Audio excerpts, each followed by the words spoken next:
Hello friends, आदाब, सत श्री अकाल, नमस्कार। आशा करता हूं कि आप सब बेहतर होंगे। फ्रेंड्स, आज की कहानी का शीर्षक आपने थंबनेल पर पढ़ ही लिया होगा, जिसका नाम है गधे का दुख। दोस्तों, कहने को तो ये गधे का दुख है, लेकिन यही दुख कहीं ना कहीं हम इंसानों का भी है। और कमाल की बात तो यह है कि इंसानों को ये दुख इंसान ही देता है, क्योंकि हम अपने जीवन काल में कभी ना कभी मजाक में या जानबूझकर किसी व्यक्ति को इतना हर्ट कर देते हैं जिसकी हम कल्पना भी नहीं कर पाते हैं। आइए इस कहानी के सार या भाव को एक घटना के माध्यम से समझने का प्रयास करते हैं। फ्रेंड्स, एक बार जंगल में शेर ने अपने आजीवन राजा बने रहने की खुशी में एक पार्टी का आयोजन किया। इस पार्टी में शेर ने जंगली जानवरों के साथ साथ सभी घरेलू जानवरों को भी आमंत्रित किया। सभी जानवर निश्चित स्थान एवं तय समय पर पहुंच गए। पार्टी में सभी जानवर अपने अपने दोस्तों से मिलकर काफी खुश नजर आ रहे थे और एक दूसरे के हालचाल पूछते हुए यही कह रहे थे कि बड़े दिनों बाद दिखाई दिए भाई। लेकिन सभी का जवाब भी सेम था कि यार, इस भागदौड़ भरी जिंदगी में किसी से मिलने चिलने की फुर्सत कहां है। इतने में ही शेर सभी जानवर भाइयों को संबोधित करते हुए बोला कि मुझे इस बात की बेहद खुशी है कि मेरे निमंत्रण पर सभी जंगली बंधुओं के अलावा घरेलू जानवर भी पधारे हुए हैं। संबोधित करते करते शेर की निगाहें गधे पर पड़ी, जो बहुत ही मायूस और दुखी मन से कोने में खड़ा हुआ था। शेर ने गधे को अपने पास बुलाकर उसके दुखी होने का कारण पूछा। शुरू में तो गधा कुछ भी बताने में आनाकानी कर रहा था, लेकिन शेर के साथ साथ अन्य सभी जानवरों के बार बार आग्रह करने पर गधे ने अपनी दुख भरी व्यथा को कुछ इस प्रकार बयां किया। क्या कह रहा था गधा? गधा कह रहा था कि मेरा मालिक मुझे जो भी कार्य देता है उसे मैं हमेशा पूरा करता हूं। औकात से ज्यादा बोझा ढोकर मैं हर रोज मर मर के जीता हूं। फिर भी इस जालिम दुनिया की नजरों में गधा होना सिर्फ एक गाली ही है। बस इन्हीं इंसानी गालियों के प्याले मैं सुबह शाम भर भर के पीता हूं। इन्हीं इंसानी गालियों के प्याले मैं सुबह शाम भर भर के पीता हूं। आगे बहुत ही भारी मन से गधे ने कहा कि हाँ, वो घटना भी याद है मुझे, जिसके कारण गधों की गिनती मूर्खों में होने लग गई। वो उन दिनों की बात है जब अपना अपना बोझा कम करने को एक घोड़े व गधे की शर्त लग गई। किसी ने पक्षपात किया था मेरे साथ, क्योंकि उस समय भी नेपोटिज्म अर्थात भाई भतीजावाद चरम पर था। वो शायद कोई घोड़ी ही थी जो मेरी कमर पर रुई और घोड़े की कमर पर नमक रख गई। शर्त भी यह रखी गई थी कि सिर्फ पानी का उपयोग करके ही हमें अपना बोझा कम करना है।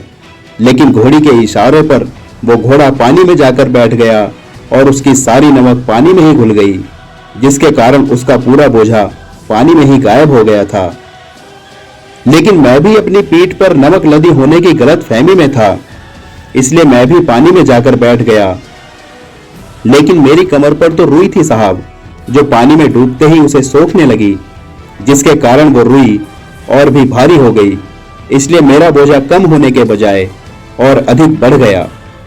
लेकिन गलती तो हर किसी से होती है ना।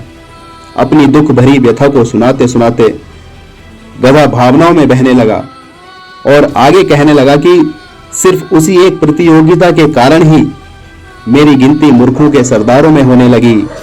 मैं गधा था, गधा हूं और गधा ही रहूंगा। यही सोचकर मेरी आंखें न जाने क्यों रोने लगी। अपने मालिक का दिल मैंने कभी नहीं दुखाया है, फिर भी क्यों मेरा नाम किसी को नहीं भाया है। ये तेरी कौन सी नैतिकता का परिचय है ऐ इंसान, क्योंकि तूने खुद मुझे जीवन भर गधा ही बताया है। तूने खुद मुझे जीवन भर गधा ही बताया है। गधा अपनी मानसिक प्रताड़ना का दुख बताते बताते भावनाओं में बहकर फूट फूट कर रोने लगा। इसलिए सभी जंगलियों के साथ साथ घरेलू जानवर भी गधे की धीर बंधाने लगे। सबसे पहले कुत्ते ने गधे को चुप कराया और उसके आंसू चाटते हुए बोला, गधे भाई, ऐसा कोई जानवर नहीं है जिसे इंसान ने ठगा नहीं है। मैं रातों में जाग कर रोजाना भौंकता हूं, पर कोई इंसान नींद से जगता नहीं है। कहने को तो सब कहते हैं कि मैं ही उनके घर का रखवाला हूं, लेकिन वे दुश्मन को भी कुत्ता बताते हैं। यकीनन मैं भी उनका सगा नहीं हूं। कुत्ते के बाद नाग अर्थात कोबरा ने भी अपनी पूंछ से गधे की कमर सहलाई और अपनी बात कुछ इस प्रकार समझाई कि लोग मुझे शिवजी के गले में लिपटा आभूषण बताते हैं। यहां तक कि शिवरात्रि पर वे मुझे दूध भी पिलाते हैं, लेकिन गलती से भी अगर मैं उनके घरों में दिख जाऊं तो दूध पिलाने के बजाय तुरंत डंडे से मार भगाते हैं, तुरंत डंडे से मार भगाते हैं। नाग के बाद गधे को सांत्वना देने के सिलसिले में लोमड़ी ने भी अपने विचार कुछ इस प्रकार व्यक्त किए। लोमड़ी कह रही है कि तू इंसानों की बातों से क्यों इतना परेशान है? ये मानव बहुत दोगला है, इससे हम भी हैरान हैं। मुझे ही देख लो, कोई लालची कहता है तो कोई चालाक। ये इंसान नहीं रहा, बल्कि अब हैवान है। भैंस ने भी गधे के सामने अपना दुखड़ा कुछ इस प्रकार रोया कि गधे, ये इंसान ही हैं जो सुबह शाम मेरा दूध दुबाते हैं, फिर भी जिसकी लाठी उसी की भैंस बताते हैं। भैंस के पीछे पीछे ऊंट भी तुरंत बोला कि मैंने कभी भी अपनी ऊंचाई पर घमंड नहीं किया, लेकिन जब भी कोई व्यक्ति विपदा में फंसता है तो यह इंसान उससे यही कहता है कि अब आया ऊंट पहाड़ के नीचे।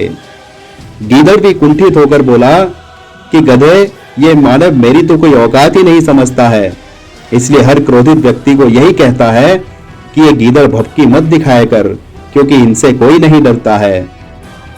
गीदड़ के बाद बंदर भी उछलते हुए बोला, गधे भाई, मुझे ही देख लो, एक तरफ तो ये इंसान मुझे साक्षात हनुमान बताता है, वहीं दूसरी तरफ ये भी कहता है कि बंदर क्या जाने अदरक का स्वाद। इसके बाद बिल्ली गुस्से में बोली, वैसे तो ये मानव मुझे किताबों में अपनी मौसी बताता है, लेकिन किसी का रास्ता काट दूं तो अपशगुन बताता है। ये पागल इंसान है गधे भाई, इनकी बातें अब छोड़ ही दो, क्योंकि राह में चलती मां समान मौसी को भी ये बैड लक बताता है। राह में चलती मां समान मौसी को भी ये बैड लक बताता है। इसी प्रकार अन्य जानवरों ने भी गधे को खूब समझाया, तब जाकर उस गधे ने शेर की पार्टी में खाना खाया। तब जाकर उस गधे ने शेर की पार्टी में खाना खाया। फ्रेंड्स, इस कहानी से यही निष्कर्ष निकाला जा सकता है कि जानवरों की तरह इंसानों को भी न जाने कौन सी बात चुभ जाए।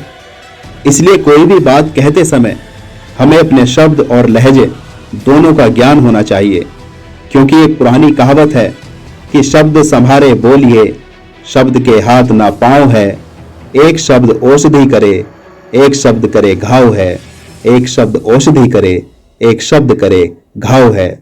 Thanks for listening.